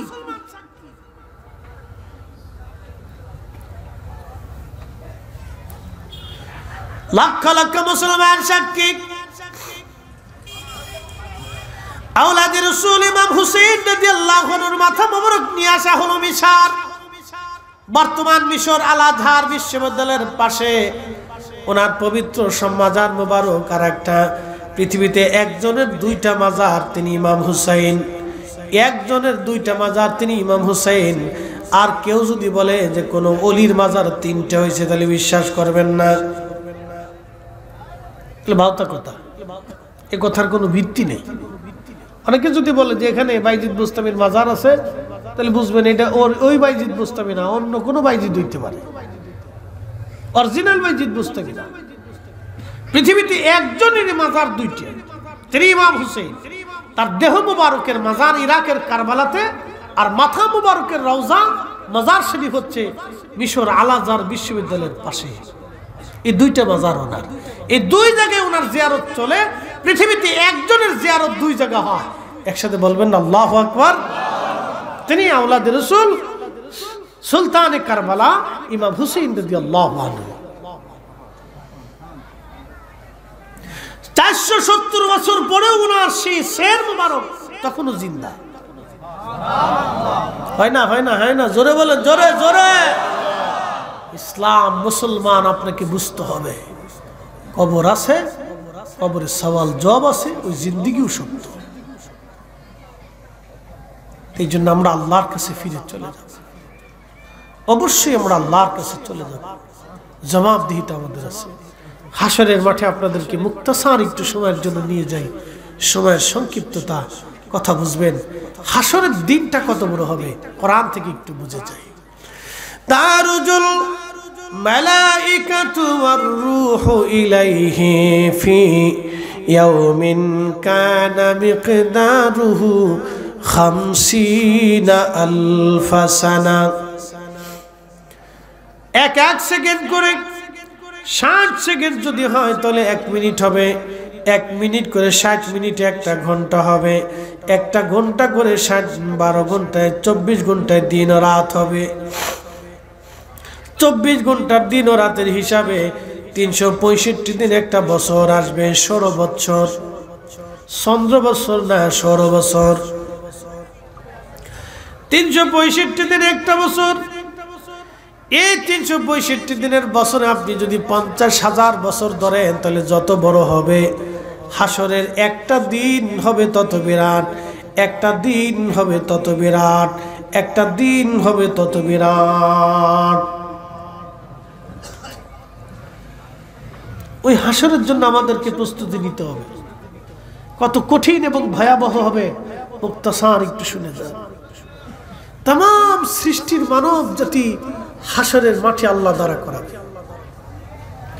পৃথিবীতে যেরকম জায়গায় জায়গায় নদী আছে, খাবার আছে, হোটেল আছে, রেস্তোরাঁ আছে, ছায়া আছে, বিশ্রামের জায়গা আছে, হাসরের মাঠটা এরকম হবে না।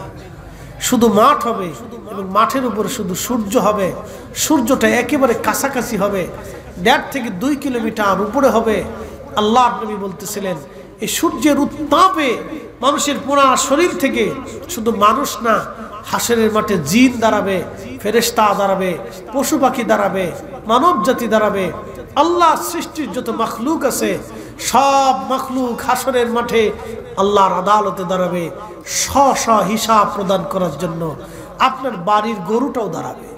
বলে হুজুর এটা কি বলতেছেন? হ্যাঁ, আপনার ঘরের বিড়ালটাও হাসরের মাঠে আল্লাহর আদালতে দাঁড়াবে। হ্যাঁ, আপনার বাড়ির কবুতরটাও হাসরের মাঠে আল্লাহর আদালতে দাঁড়াবে। আপনার বাড়ির মোরগ মুরগিটাও হাসরের মাঠে আল্লাহর আদালতে দাঁড়াবে। জঙ্গলের প্রাণী বাঘ, ভাল্লুক, মহিষ, সাপ, বিচ্ছুরাও হাসরের মাঠে আল্লাহর আদালতে দাঁড়াবে। সেই দিন তারাও আল্লাহর কাছে বিচার ফয়সালা চাবে। বলে এটা কি হুজুর? ইমাম সুয়ুতি আল-হামিলুল ফাতাল মুজাল্লাদুস সানি মাসালিকুল হুনাফা বিওয়ালিদিল মুস্তাফার ভিতরে লিখতেছে, মাহশরের কঠিন মাঠে গরু মহিষটাও আল্লাহর আদালতের বিচার দাঁড়াবে। গরু দক্ষিণ পাড়ার গরু, হুগলিয়ার দক্ষিণ পাড়ার গরু যায় বলবে, আল্লাহ উত্তরপাড়ার গরু ছুটে এসে আমাকে মারছিল আল্লাহ, আমি দুনিয়ার কোনো বিচার পাই নাই, রব তুমি মালিক ইয়াউমিদ্দিন, আজকে বিচার করে দাও। আল্লাহ বলবেন তোমাকে যেইভাবে মারছিল তুমি সেইভাবে তাকে মেরে দাও। সেই দিন আল্লাহ বিচার করবে, সেই গরু ওইভাবে মারবে, কিন্তু গরু ছাগল হাঁস মুরগি ভেড়াদের বিচার করার পরে আল্লাহ তাদেরকে মাটি বানাই দেবে। সমস্ত হাসুরবাসীর সামনে এই পশু পাখিরা মাটি হয়ে যাবে।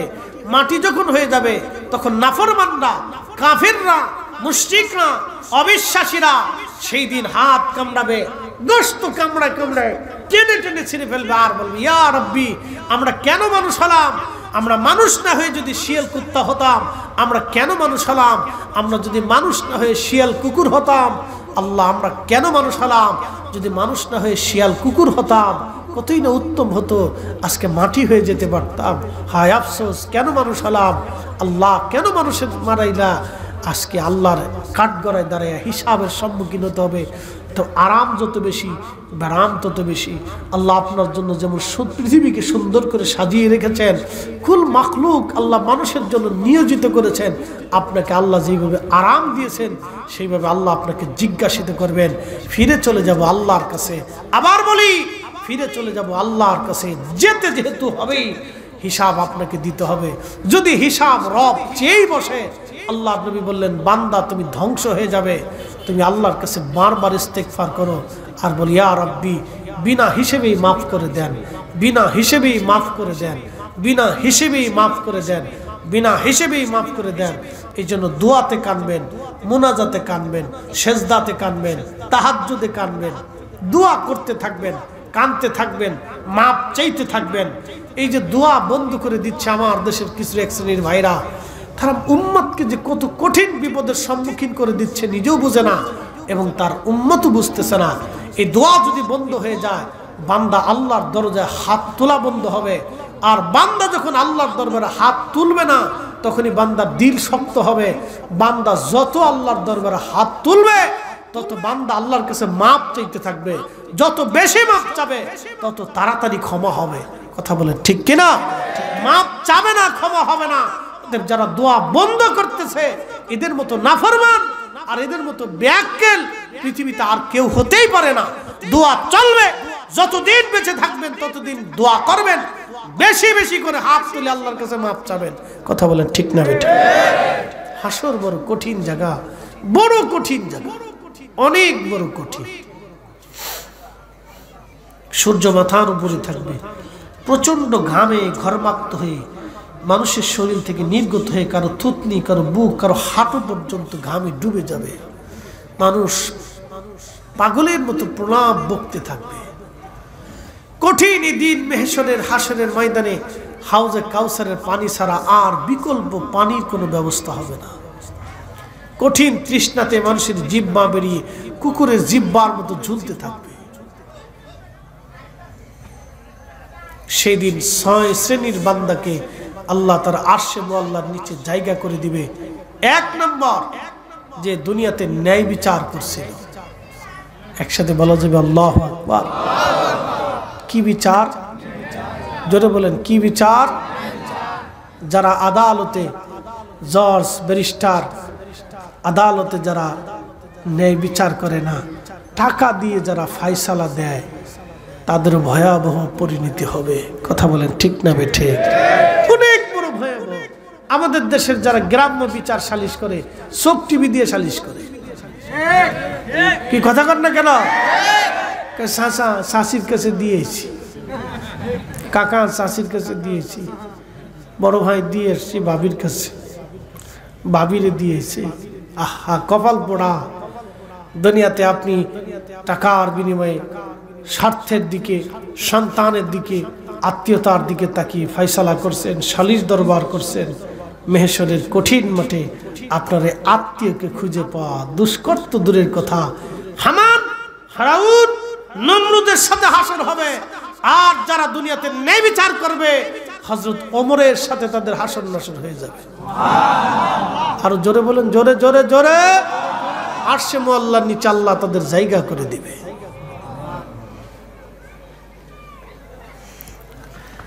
2 নাম্বার, ওই বান্দাকে আল্লাহ হাসরের ময়দানে আরশে আল্লাহর নিচে জায়গা করে দিবে, যার দিলটা সবসময় মসজিদের সাথে ঝুলে থাকতো, মসজিদের সাথে লেগে থাকতো। বলে হুজুর কোনটা? আল্লাহর ঘরের সাথে যার দিল লেগে থাকতো, মসজিদে ঢুকতো, আবার মসজিদ থেকে বের হয়ে আবার মসজিদে যাওয়ার জন্য দিল উজালা হয়ে থাকতো। কখন মসজিদে যাবে, কখন নামাজ পড়বে, ওই ব্যক্তিকে আমার আল্লাহ হাসরের ময়দানে আরশে আল্লাহর নিচে জায়গা করে দিবে। অথচ আল্লাহর আরশে আল্লাহর ছায়া ছাড়া আর কোনো ছায়া সেই দিন থাকবে না, আশ্রয় ছাড়া আর কোনো আশ্রয় সেই দিন হবে না। হাজিরিন, মসজিদ থেকে বের হইয়া মসজিদে বারবার যাওয়া, মসজিদের দিকে দিল রুজু করে দেওয়া, এই বান্দার জন্য আমার আল্লাহ আরশে আল্লাহর নিচে জায়গা করে দিবে। আর একজন বান্দাকে আল্লাহ জায়গা করে দিবে যারা দুনিয়াতে একজন আর একজনকে আল্লাহর জন্য ভালোবেসেছিল, আল্লাহর জন্য মহব্বত করেছিল, আল্লাহর জন্য ভালোবাসা রেখেছিল। আমরা যেমন আল্লাহর ওলিদেরকে ভালোবাসি আল্লাহর জন্যে, আমরা শাহজালালকে ভালোবাসি আল্লাহর জন্যে, কারণ 360 ওলিয়ার সাথে আমাদের কোনো বংশের সম্পর্ক নাই, আমাদের রক্তের সম্পর্ক নাই, রাজনীতির সম্পর্ক নাই, ব্যক্তিগত সম্পর্ক নাই, এলাকা ভিত্তিক সম্পর্ক নাই। আমরা আল্লাহর ওলিদেরকে ভালোইবাসি আল্লাহর জন্যে। কথা বলেন ঠিক কিনা? এই আল্লাহর জন্যে দুনিয়াতে যারা ভালোবাসা করবে, হাসরের ময়দানে আমার আল্লাহ তাদেরকে আরশে আল্লাহর নিচে জায়গা করে দিবে। একসাথে জোরে বলা যাবে কি সুবহানাল্লাহ? আরশে আল্লাহর নিচে এরকম ব্যক্তিদেরকে আল্লাহ জায়গা করে দিবে। শ্রীমঙ্গলবাসী, হুগলিয়ার মুসলমান, এই মাহফিল চলমান, হাসর বড় কঠিন জায়গা। আমরা আল্লাহর দরবারে ফিরে চলে যাব। সেই দিন আল্লাহ আমাদেরকে দেখাবেন আমরা কি আমল করছি না কি করি নাই, সব আল্লাহ সেই দিন দেখাবেন। অতএব এই কঠিন দিনের জন্য প্রস্তুতি নেওয়া দরকার। বাবা আল্লাহ আমাদেরকে কবুল করুন, সকলে বলেন আমিন। জিন্দেগি তোর যাই রে ফাঁকি দিয়া রে সোনার আদম, জিন্দেগি তোর যাই ফাঁকি দিয়া। ও আদম রে